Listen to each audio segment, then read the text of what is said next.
Hi! Hello, and welcome to the Daily Almanac for August 23rd. So, let's get started. First day in history!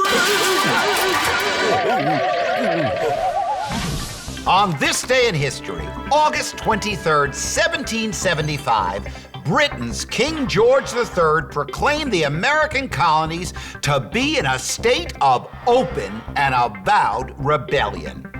Also, on this day in 1904, Harry D. Weed of Canastota, New York, was issued a U.S. patent for his grip tread for pneumatic tires, a snow tire chain for automobiles. His invention was to provide a flexible and collapsible grip or tread composed entirely of chains linked together and applied to the sides and periphery of the tire and held in place solely by the inflation of the tire. And on this day in 1944, Physician Antonia Coello Novello was born. She was the first woman and the first Hispanic American to serve as Surgeon General of the United States. She served from 1990 to 1993. The Surgeon General is the spokesperson on matters of public health for the United States government.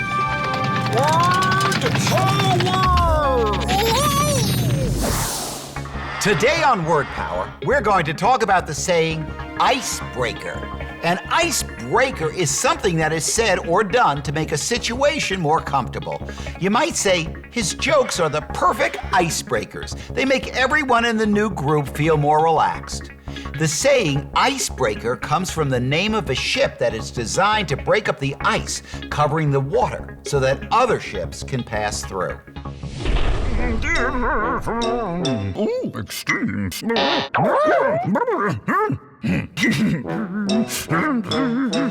Today on Extremes we ask, what is the deepest cave in the world? The answer is the Krubera Cave, located in the country of Georgia.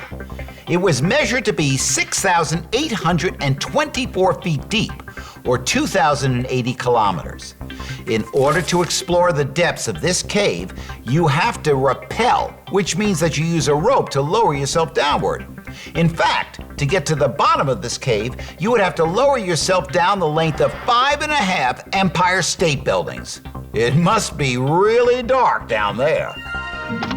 Health tips.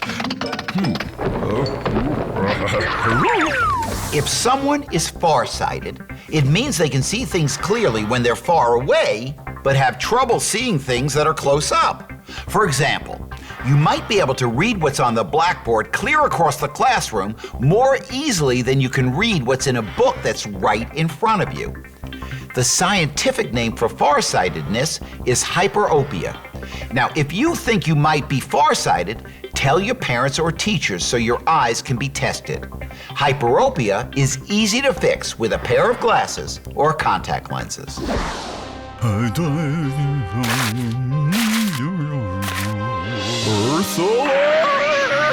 Have you ever heard of a native plant?